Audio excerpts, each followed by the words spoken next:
if they want to. Talk don't bother me. I want the whole wide world to know. And welcome to Let Them Talk. I'm Paul DeRienzo. Joni is not here tonight, and hopefully she's definitely going to be here next week. And my guest is Dana Beal, joining us again to talk about the Ibogaine conference. Yeah, you're a regular. You've been here a number of times. And the death of Howard Lotsof. Right. Sad milestone. Right, exactly. And Howard is a good friend of ours, and the Albert Einstein of Ibogaine, and we'll be talking about Ibogaine and the rite of passage that represents for folks who are battling addiction. Although I hear the term addiction now is being removed from the DSM as a what is it, DSM, or what is that book of mental problems and disorders? Yeah, the psychiatric. Yeah, right. They're removing the term in the next few directory. years. Yeah, they're not going to call it addiction anymore. They're going to call it substance abuse disorders. Something like that, right? The interesting thing is, now we actually have some better understanding because of Ibogaine of how addiction works, and we found out there actually is a neural deficit. Yeah.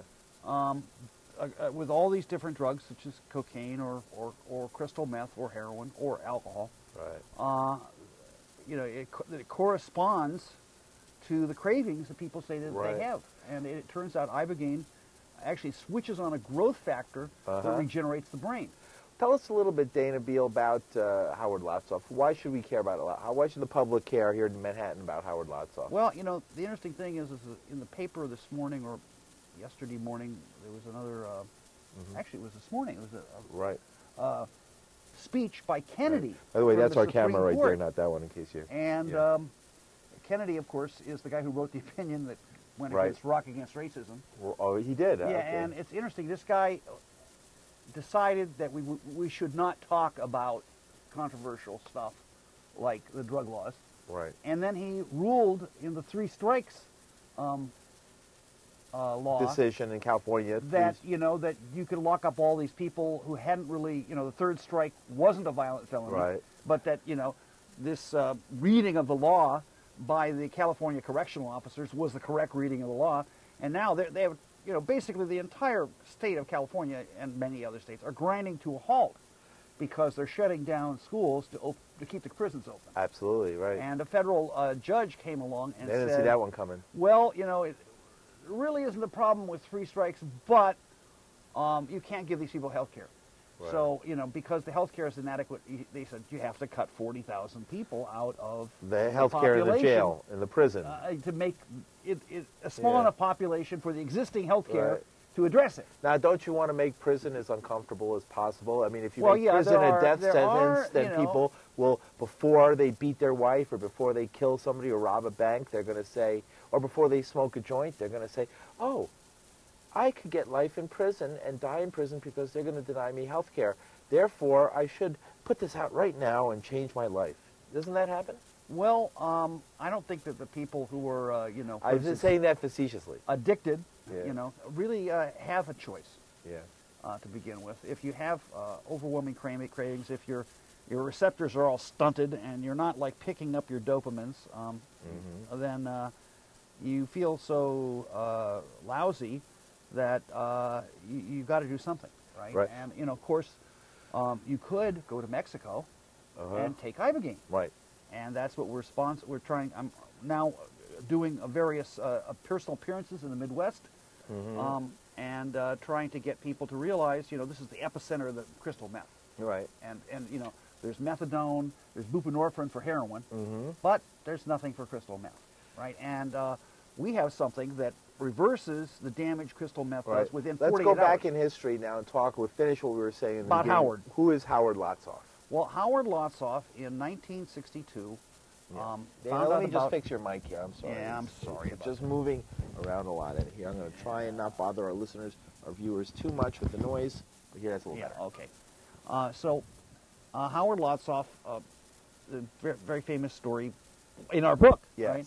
Found out about the strange stuff. She says, the guy says, you do a research chemist, and the guy, none of this stuff was illegal, right, to begin with. Yes. And the guy said, this is a really strange drug. You take this and you have a 36-hour trip. Well, Howard didn't expect that anybody would really want to take that. So, you know, it's he gave it to a friend. You know, let's have Mikey try it. Right. And a friend called him up and says, Howard. A rare hallucinogenic. Well, hallucinogenic we heard is the wrong word to call it. No, it's a Remagen now. We know it definitely from it brings dreams. Six ways from Sunday. What this does is kind of puts you into a nap-like trance for 36 hours. You dream. No, well, actually, the heavy dream part is for the first 6 to 8 hours. But you do go through this heavy, continuous REM activity, and we know REM, of course, is really important to regeneration of the brain. Sure. That's how people keep their sanity. So Howard, you know, gets a call from this guy.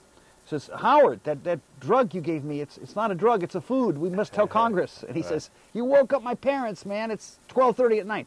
So he got interested in it at that point, and it took him a while to get more Ibogaine, and they gave it to about 20 people. And 7 of these had substance abuse problems. Right. Mostly, I think, coke, but some heroin. And they stopped. All of them stopped using it except 2 people. Right. Out of the 7. So they took this drug. And they didn't expect to use it. That wasn't, you know, their intent to quit using. Right. But as Howard said, this heroin, previously it seemed like it was comforting. Now it seemed like death. Right. And he didn't want to do it anymore. And, you know, he then took a side trip to, like, be the driver of Mario Savia in the free speech movement. Yes. Right? Yeah, exactly. And then came back, and he was basically, you know, doing stuff that people do who are kind of like on the fringes of the psychedelic scene. Right. And I just put up our phone number. To make a long story short, he ended up getting named by somebody that the feds got a hold of this guy and squeezed his vital parts, and he said, Howard Lotsof, it's Howard Lotsof. So, you know, with no LSD and no money, but just the word of this guy, Howard was suddenly indicted for a major LSD conspiracy and ended up getting 18 months. But in his trial, you know, they mocked him. And they said, oh, what have you ever discovered? You claim to be a legitimate researcher. He says, well, I discovered the cure for heroin and cocaine, which is a pretty big deal. He said that in the trial. And the judge says, you know... we won't listen to that at all. You know, he said, you know, court dismissed, get out of here. You know, and then when they came back, he says, you are to disregard what he just said. What he just said. Okay. And, of course, this is what they do in medical marijuana cases today. Sure. This is the federal system. You're just not allowed to defend yourself. Yeah. So he went to prison for 18 months and missed the Summer of Love. All the smoke-ins in Tompkins Park. Back in 1967. He missed the Summer of Love, and then he got out in 68 and fled to Nepal, where after 5 years of being clean, he got on opium again because opium was very cheap, and came back and got in the early methadone program, and then I met him when he was still kind of after getting off methadone, and he told me eventually... Yes. I was introduced to him by Howard, by Ed Rosenthal, who said Dana would like to meet this guy because they're both into psychedelic studies. And he eventually told me, yeah, I took this stuff and it got me off heroin. Well, I had done some demonstrations with Tom Forsad, the founder of High Times, against the CIA scheme to import heroin into this country, you know, during using the kind Vietnam of confusion of the Vietnam and Michael Levine, that whole thing, the body bags, numbers of people who were there, you know, and just, you know, there were so many flights coming and going, and it's really under the Army. It's not under the customs at all. So it's a like wide open. At that time, it was a wide open gap where you could bring heroin in, and you know. There's all these stories. Military flights. There's all these stories that they kind of like come out of it. You know, like everything from the politics of heroin in Southeast Asia, to the movie Goodbye Charleston Blue. Oh, really? Right, which is basically the black vets. Some black vets ultimately got their own. You know, and it was Nicky Barnes. Okay. And they were actually competing with the mafia. Oh, really? So the police and the mafia were pretty happy to shut them down. Okay. Right, and they all got busted. But the highest-ranking person from the Army, on the other hand, that ever got like convicted of anything was a master sergeant, and it was much higher up. Generals were involved. You know, top people of the CIA. You couldn't have gotten that access if high levels you weren't. So we came out of this thing. We were very frustrated. Well, we were very frustrated, right? And then I bumped into Howard, and Howard gave me this piece of information, which is, if you take this drug, you won't do heroin. Well, we knew the government is, you know, involved. You're not going to stop heroin by just, passing a Sure. law and arresting some people. Right. But maybe if you cut off the demand Uh-huh. for heroin, Right. people aren't doing it anymore. Good. We're on live, please. Sorry. Yes, So, go ahead. anyway, Howard ends up, doing some stuff with me in the 70s. I think we made the movie Smoke In, Yeah. right, which is Sure. a great half-an-hour movie on the first big Smoke In during the Carter administration. Right. But we didn't really do anything about Uh-huh. it because there was a consensus Mm-hmm. that we would legalize pot first. I mean, this was like Keith Strop, this was normal, this was high times. Everybody said, well, don't talk about that LSD type stuff. Yes. Let's just, but the thing... Keep it to marijuana, yeah, so the simple key- focus on it, which, Yeah. which turned out to be a big mistake in a lot Yeah, of ways. because for one thing, there were other people in the movement Right. who decided they would go out and legalize cocaine at that point. And, Well, and because they weren't being held back. lobbying Congress to change the drug laws has always been a dead end. And unfortunately, the legalistic folks in the movement have always thought, were people who believed in the system. They wouldn't have become lawyers if they didn't believe in the system for the most part. Well, basically Keith wanted to... They put all Keith their Strop, energy- the guy that's currently running Normal Yeah. now, he had a plan to get a law passed through Congress to decriminalize up to 10 grams of marijuana. Right. And it would be like a ticket, like it is in New Yeah. York. And what happened was, we should have... Didn't he ever told talk to anybody in Peter Congress Bourne. and No, find out he they talked weren't to people. interested? No, he talked to people. Yeah. There were people who supported it. Yeah. at that But there time. were still some, Southern Democrats and, right-wing Republicans who were opposed to it. And he had a guy who he was working with named Peter Bourne, who was the drug czar. Right. It wasn't a statutory position, but Under he was the Clinton- White House. under Carter. Carter, Jimmy White, Carter. and he was, believe it or not, one of these guys who was into heroin maintenance.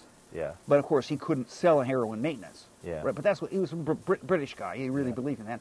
And it is just possible that if I had met him, if when I met him, Yeah. which I did meet him, All right. I had told him about this, he might have been Right. intrigued. He might have Right. done something about it because Right. they He didn't was have so anything. progressive. They had nothing for crystal meth. They had nothing really that worked. But for then drugs. the rumor went around that he was at a party Well, snorting the cocaine. rumor that Yeah. went around that he was at a party snorting coke, but the real thing that's happened was he wrote a phony script for somebody under a fake name, and they got busted. Oh, okay. Probably because he was being watched by the DEA, and they wanted to get closely. exclusive control of drug policy back to stop marijuana legalization. So we had a memorial for Howard who passed away. But let me tell you the story. this- Let me okay, finish the story. Sure. Howard Lotsof and I ended up being in a situation at the end of the Carter administration last month. Mm-hmm. We had a flood of heroin because this thing had happened called the Iranian Revolution. Right. And Remember what many Iranians did was to take their money, Uh-huh. right, which might not be any good anymore if they change the currency and stuff, Sure. and turn it into really good heroin and bring it here. Okay. And so there was a big flood of boutique, The Shah's sister. and for it was called Yeah. the heroin chic era, Right. And of course we didn't like the idea of heroin chic because we didn't think it was comparable to marijuana at all. Right. And we did not start the marijuana legalization. And that was like to wafer turn like everybody to heroin. models and things like that. Right, They were right. like Yeah, people just- who just looked like they like were now. strung out. Just like now. And what happened was, we got in a big dispute with the heroin chic people, and they said, what do the potheads know? It's just like Right. Howard. What do you know, right? Right. Well, we know about Ibogaine. Right. So anyway, we decided we sat down in December of 1980, just after Reagan got in, and we said, well, this guy Reagan has gotten in. We're not going to get legalized marijuana. Time to change the plan. Let's spend 10 years developing Ibogaine. So that's what we did. And Howard Lotsof completely, really kind of broke his contact with marijuana, got into things like the National Association of Methadone Advocates, which he had always been, he used methadone himself to detox. And he started developing Ibogaine and got patents for interruption of heroin dependency, Right. interruption of cocaine dependency, interruption of Using Ibogaine. methamphetamine dependency, Right. interruption of nicotine and alcohol. So by the end of the 80s, Reagan was out, Bush was in, and we had this huge AIDS problem. Right. And the interesting thing was that, remember the heroin chic Yes. dispute? I was, kind of disputing things with people like Bruce Brown, right, who ended up turning 500 people onto heroin, except that he also turned them on to needle sharing. Right. And 500 people got AIDS and died. That's what happened. Yeah, so, my little protest against heroin chic, actually had some basis in reality, shall we say. Right. Maybe I was really demonstrating about something real. But we went to NIDA, and NIDA said, well, National Institute of Drug Abuse. We're not going to look into it for heroin because we don't want to kind of tread on the sacred ground of methadone. But we are going to look at it for coke. And as a way of curing cocaine. The very first thing that happened was they got somebody to give large amounts of it to rats, and lo and behold, if you gave a toxic dose to rats, almost enough to kill them, more than the LD50, the rats had a bit of damaged neurons. Yeah. And at the time, we did not know that, Ibogaine also expresses the growth factor, and if we'd gone back and looked at those neurons a little bit later, they grew back. Okay. Right? But you see, they killed the rat right then. So it couldn't grow back. Right. And they said, nerve damage. The scientists who did that study were out to debunk. Yeah, and so they derailed the work for a little while, but then, we had some other people who looked at it and said, well, we don't really see any neuronal damage. Right. At the amounts that are given. So that put everything on hold for a little bit longer than a year, and then things were going. The next 12 minutes of the show, let's talk about what happened this weekend. Okay, so we had a memorial for Howard, right? A great man who died, and as I was about to finish the story, Howard ended up basically not getting satisfaction. There never was a clinical trial, right? Kind of the opponents of Ibogaine said, well, the real Ibogaine effect is from the metabolite. So the metabolite is not psychedelic. Mm-hmm. We will develop the metabolite instead, and nothing happened. Right. Right. So basically, at this point, the internet comes in. There's an Ibogaine list. People are doing Ibogaine all over the world, and they're now in touch with each other. Right. So this whole set of clinics springs up, and that's a lot of what happened this week. People came in from Canada, they came in from New Zealand, and they came in from South Africa, where the clinics are happening and where people are now, it's legal to make Ibogaine in South Africa. They're making the total alkaloid Ibogaine and shipping it around the world where it's legal. Right? It just isn't legal here. But as I explained many times to skeptical law enforcement authorities, this is a drug where instead of bringing the drug to the person who needs it, like a medical marijuana. Sure. You only have to take it one time or, a few times in a short period of time. So we take the addict to the drug. Right. In Mexico or wherever. Yeah. So we have I think you can go to Ustream/channel/Ibogaine. You don't even say Ustream, letter U, STREAM, /TV, pardon me, Ustream, USTREAM .TV /Ibogaine Conf, IBOGAINE right. CONF. So a lot of this stuff is up. We had a couple of really crack doctors there who have done a lot of research. Ken Elper talked about how Ibogaine works. And Jeffrey Canlett talked about how to give it safely. Yeah. There's a few things that can go wrong when you take Ibogaine. And I want to tell you, don't do this at home, folks. There are two problems with doing it at home. You don't have an ER there. Just in case you're one of the rare people who is a super slow metabolizer or something, and you get in a bit of a pickle, you might need an emergency room. You don't want to do this way up in the country in the middle of a snowstorm. No, this isn't a romantic acid trip in the mountains. Okay, so the second thing is, that Ibogaine, I just can't explain it to you except to say you really don't want to have to get up and answer the door when you're Ibogaine. You can't get up. So you can't. You shouldn't even move your head. You can't do it at home. Right. If you're going to be interrupted at all, this is a lot more serious than taking a nap on the couch. Right. You can't just roll off the couch. You have to have someone there with you the whole time. Yeah, just to run interference. Yeah. Just so you're not bothered. Right. So I took it one time. I took a little dose. Yeah. For a lung infection I had, because this stuff is an amazing antiviral, antifungal, and I had a fungus infection in my lungs. Yes. And I was only in the part where you kind of can't move and puke if you move for about 6 hours. But 1 million people came to bother me. Oh, right. And they had no idea. They just thought, well, Dana's high on pot or something. You really don't look that different as you can't move. So that was a little dose, folks. So imagine taking a big dose, like for methadone withdrawal. Like 1 gram or 2 grams. Right. So okay, anyway, by the way, we are on the air and we are live, and we do have a phone. You can call us at 212-757-1538, and you can talk to Dana or I, Paul DeRienzo. This is Let Them Talk. As I said, it's on the screen, 212-757-1538. We'll take your calls, and if you have any questions about Ibogaine. So it was an interesting conference. People and we came out with 2 strategies. Yes. 2 strategies, and they are to do some stuff in the epicenter, on the state level, right, in this country, in the epicenter of the crystal meth problem. Sure. Which would be your states of like kind of Kansas, Nebraska, right, Illinois, Missouri, Iowa, right in the dead center of the country, where they have some crack and they have some heroin, but they really have a crystal meth problem, right, and we could just the other thing is we got a guy there, Matthew Fogg, who's an ex-U.S. Marshal. A very interesting guy. Very interesting guy. Retired United States Marshal. And he really is taken by this. Very light-skinned black guy. He's very taken by this and wants to go to town in Washington, D.C., working on Congress, working on Jim Webb. He's associated with LEAP, which is Law Enforcement Against Prohibition. And he wants to haunt the halls of Congress until somebody does something about this. Right.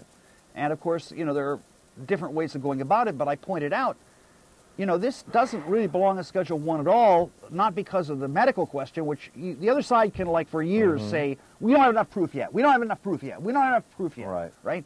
But what we can do is we can say, yeah, except that it has no potential for abuse. Right. I mean, you're not going to have, this is not a drug people take and go to discos.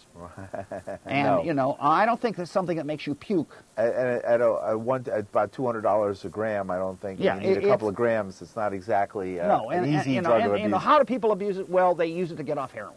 We can't be letting people get off heroin. So here we are. We're huge heroin problem on Long Island. I mean, anybody out there in Long Island? Long Island has a heroin problem. It's been in the newspapers. Well, they only get us in Manhattan. Here. Right. Well, but they could be seeing us on the internet anywhere in the world. Yeah. So call us at 212-677-7180. That's 677-7180. Write that down. That you can get an Ibogaine treatment. We are, for a limited time, subsidizing certain people, and other people, we're making it really easy for them. And you have a wonderful vacation in Puerto Vallarta, where it's warm, and there isn't big piles of, like, snow and slush. Think of it, a Mexican vacation where you also take a vacation from your drug habit. Right. Okay, so how many people have been treated so far? Well, when last count was in early 2006, we had something like 3,414 treatments. Right. And he was estimating that there was a hidden population that kicked that up to about 4,900 treatments. 4,900. And so that's early 06, okay? Right. If it increases 25 times a year, it's probably doubled. Okay, so you're saying by now 7,000, 8,000. Oh, I think it's up to 10,000. Okay. But we tried to get the New York Times to run. This is a cautionary story. Yeah, right. Tried to get the New York Times to run an obituary for Howard Lotsof. Yes. And the guy got hung up in the question of does Ibogaine work or not. Okay. Right. And this is a ridiculous question because number one, you can't give anything else for heroin withdrawal. Right. That isn't another opiate. It's sort of like the domino theory. When the issue is getting out of Vietnam and all they want to talk about is the domino theory, it's just a smokescreen to get you to distract you from the main issue. The main issue, which is getting out of Vietnam. Right. In this case, is getting people, getting addicts Ibogaine. Right. And as Ken Elper is fond of saying, just try selling a dummy bag of heroin. Yeah. Right. And go out and sell dummy bags of heroin on the heroin corner for a day, and come back the next day, and see if you get killed. See how long you live. Right? Yeah. So the point is, that's a good experiment. The point is, there is no placebo for heroin withdrawal. There is no thing. Let's give them a sugar pill and they'll convince themselves. Right. Well, do you feel it yet, Paul? Do you feel it? Remember LSD? Do you feel it yet? Right. It isn't like that with heroin. No, it's no placebo. And so, there's no placebo, and so number one, anybody who's seen the recent Law and Order episode. Yes. Which shows somebody, say, doctor, please give me something. I'm in terrible withdrawal, right? Yes. And, he's puking, he's sick. And then, he's taking this stuff and he's not sick. And then later, the stuff is worn off, he's still not sick. Okay. Last 3 minutes. What do you? How do you want to sum up for people what we're talking about today, Dana Beal? Well, we could change the world. You know, it's what I said at Howard Lotsof's funeral. A lot of people whose lives have been saved because of Howard Lotsof work think of him as Jesus. But, you know, when he first took Ibogaine, you know, you have visions on Ibogaine, you have dreams, and in his dreams he heard these voices murmuring, and then the voices came and said, you will bring Ibogaine to the world and set it free. So I compared, at his funeral, I compared Howard Lotsof more to Moses. And I think that, you know, we have a chance, you know, with a world where a lot of, well, imagine a future world, right, where there's this terrible disease raging, a plague, right, and there's this quarantine authority that has the entire world locked down. Right? And then the course of the science fiction book or whatever, you find out the quarantine authority actually has a cure for the plague, but they won't release it. Right. And in fact, they're arresting people who try to release it. And basically that's what's happening with Ibogaine. Right. Wow. So it's really at that level right now. So what happens next? What came out of the conference, 3 days of all these people coming from around the world? Well, we go to Congress. We go to the states, and we try to create the climate where people will look at this. And our latest thing is we're going to the Tea Party. Right. Oh, the Tea Party. The Tea Party, right? I think we have a call, by the way. We want to give it a shot. Let's try it. Hello, you're on. Quickly, please. Hello? Hello, please. We don't hear you. We don't hear you, please. Quickly. Nothing. Oh, nothing. Well, we've had this problem before. Yeah, it's just hard to get through. Sorry about that. Okay, we have a half a minute now. Well, we're going to the Tea Party, and we're going with a simple idea. They should push Ibogaine as their health care plank. Yeah. Because, you know, Ron Paul and all these guys are against the war on drugs. Sure. And I'm telling them you could abolish NIDA and start over. The National Institute of Drug Abuse. As long as you legalized Ibogaine. Very good. Okay, thank you very much, Dana Beal.